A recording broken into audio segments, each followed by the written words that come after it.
का जो है कुटुंब जी समाप्त हो जाएगा।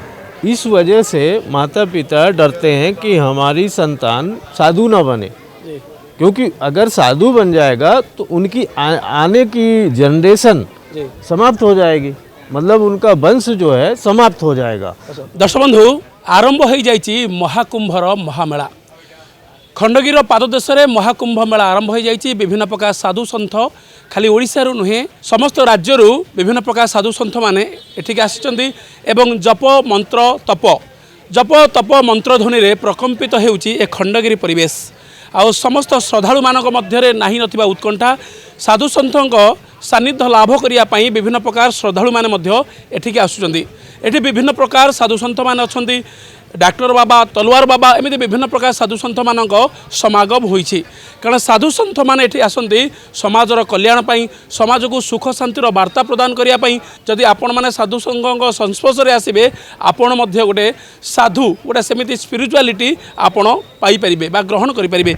एमिति जने बाबा एबे चर्चार केन्द्रबिंदु पलटिचंती, समस्तଙ୍କର आकर्षणर केन्द्रबिंदु पलटिचंती।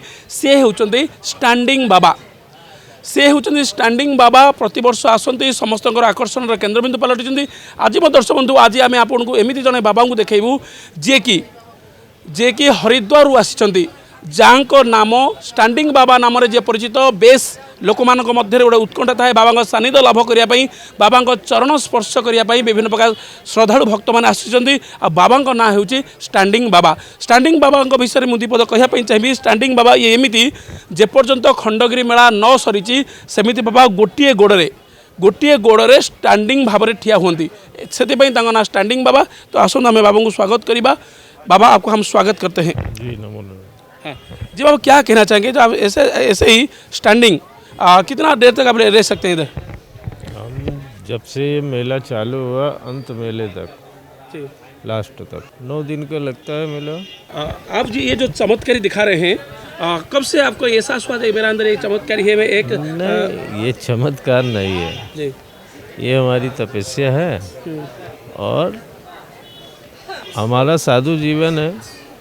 अच्छा, ये आपका तपस्या है। ये आप स्टैंड होने से आपको क्या क्या मिलता है, मतलब क्या क्या समाज के लिए आप करते हैं? इससे क्या होता है कि हमारा शरीर और मन जी दोनों शुद्ध होते हैं, और जो शरीर और मन शुद्ध होते हैं तो जो हम आशीर्वाद करते हैं जी वो ऊर्जा के द्वारा हम आशीर्वाद देते हैं। जी।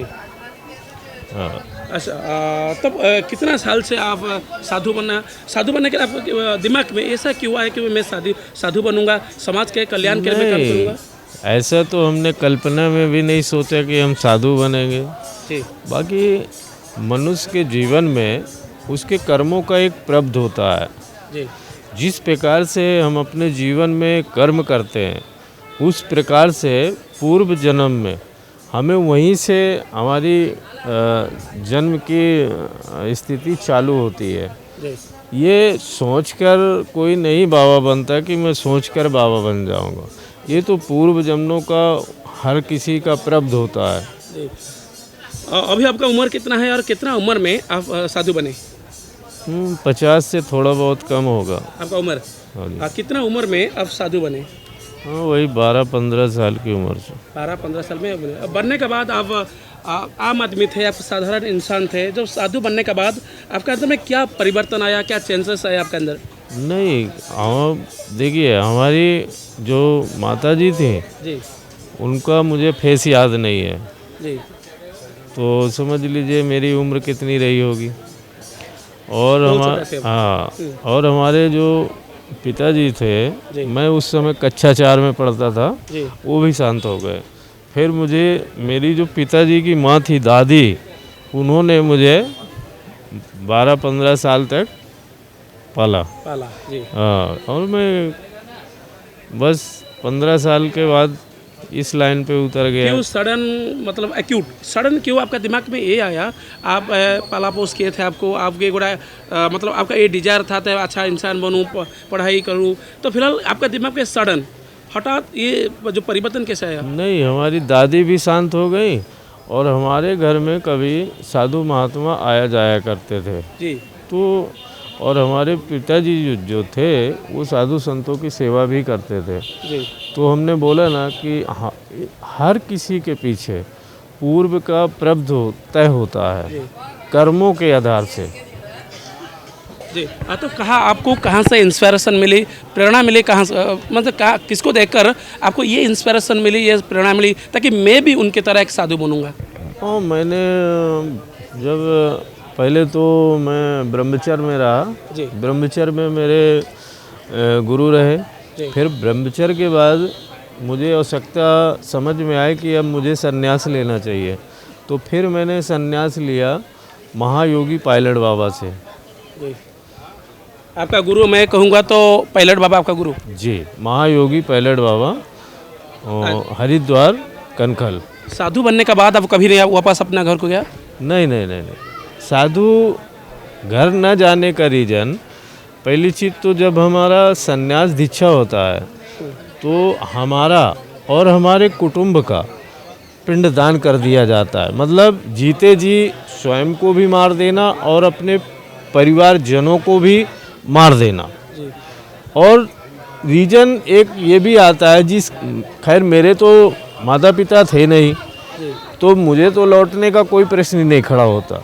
दूसरी बात, अगर मान लीजिए कोई घर की तरफ ममता मोह रखेगा, वापसी की तरफ जाएगा, तो वो साधु जीवन में सक्सेसफुल नहीं होगा।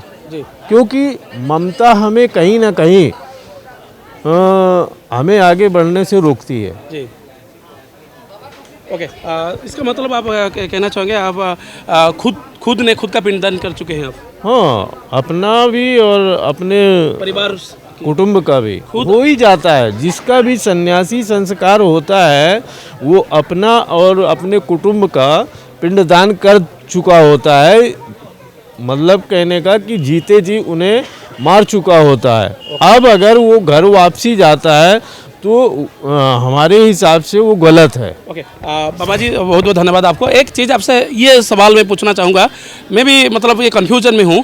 हमारे जो पेरेंट्स हैं जब दुआई मांगते हैं, भगवान के पास जाते हैं, बहुत सारा दुआई मांगते हैं। कोई बोलते हैं कि मेरा बेटा हो, मेरा बेटी हो एक आईएएस ऑफिसर बने, कोई कहता है डॉक्टर बने, कोई कहता है इंजीनियर बने, कोई कहता है ओवरसियर बने, बहुत सारे ऐसा ही दुआई मांगते हैं। लेकिन ऐसा कोई भी पेरेंट्स है नहीं जो ये पूछते हैं, ये मांगते हैं ताकि मेरा बेटा मेरा बेटी एक साधु संत बने। ये कोई नहीं पेरेंट्स कहता है, दुआई मांगते हैं भगवान की तरफ से जाके भगवान को ये प्रार्थना नहीं करते हैं ताकि मेरा बेटा और बेटी एक साधु संत बने। क्यों नहीं बाबा, ये आता है दिमाग में?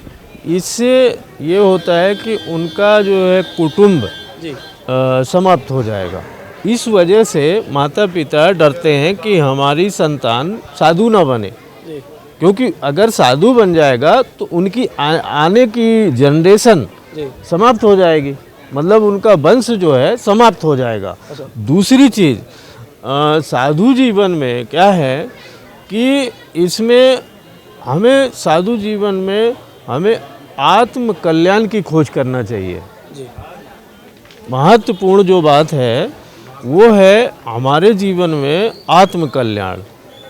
अगर मान लीजिए ये शरीर किसी का भी हो, जानवर का हो या पशु पक्षी का हो या इंसान को हो, तो ये तो मुक्त हो जाता है, इसे तो मुक्ति मिल जाती है। मगर जो हमारे अंदर का मन है वो कैसे मुक्त हो? जो मन हमारा मुक्त नहीं हो पाता, यही हमारे बार बार जन्म लेने का, 84 लाख योनियों में जन्म लेने का कारण है। ओके, बहुत बहुत बाबा जी, आपको आप कितना सुकून मिल रहा है आपको? नहीं, हमें तो सुकून ही सुकून है। हमें कौन सी टेंशन है? आपका दिमाग कभी भटक नहीं जाता है कोई पैसा को देख के? मतलब ऐसे ही कोई आपका दिमाग में ये नहीं आता है क्या? नहीं आता है। क्या आखिरी उम्मीद?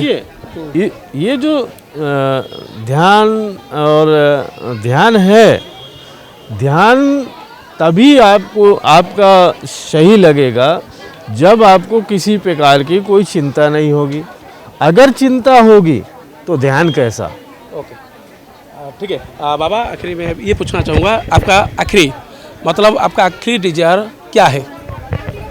कुछ नहीं, बस अपना आत्म कल्याण और जो हमारे अनुसरण में चले तो उसका भी आत्म कल्याण। जो मैंने जाना वही तो मैं उसे बताऊंगा और वही मार्ग दिखाऊंगा और उसे उपदेश करूंगा कि भाई सत मार्ग में चलो, भगवान तुम्हें सद्बुद्धि दे, और क्या करो। दर्शक बंधु गोटे भल दिव्य ज्ञान आपण मैंने पाइले। आम थिलु बर्तमान स्टैंडिंग बाबा सम्मुखें, कारण आपण मैंने जानते साधु संगत संस्पर्श आसिले आपण किसी दिव्य ज्ञान पाती। बाबा आज की बाबा को पाखापाखि 50 वर्ष जो 12 वर्ष बयस होते माँ को हर खुड़ी पालन पोषण करते, मतलब माँ जेजे माँ पालन पोषण करते। 12 वर्ष बयस ये हृदयंगम है जे मु गोटे साधु सन्थ बनबी, गोटे नागा साधु बनबी, लोक मानी कल्याण करी, समाज को सुख शांतिर वार्ता देवी। से मनोभाव नहीं आज बाबा जड़े स्टैंडिंग बाबा नाम परिचित, जड़े नागा साधु भाव परिचित। कारण साधु सन्तर कौन जिनस लोभ न थाए कि कौन जिनस को पाइबार से आसक्ति न थाए। भुवनेश्वर कैमरा पर्सन चिन्मय सहित पवित्र कुमार पंडा रिपोर्ट, PPL ओडिया। ओडिशार स्वाद प्रतिटी ओडियन को पसंद। मातृशक्ति मिक्स छतुआ सकाळु समय कम हेले खाइबाकू तो करि परिबेनी अणदेखा। सेथिपई आपणक साथिरे अछि गहम, मक्का, काजू, बादाम भଳି पुष्टिकर शस्ୟରେ प्रस्तुत सुस्वादु मातृशक्ति मिक्स छतुआ। डिस्ट्रीब्यूटरशिप पई जोगाजोग करंतु। हमर नंबर हेउछि 9853033447।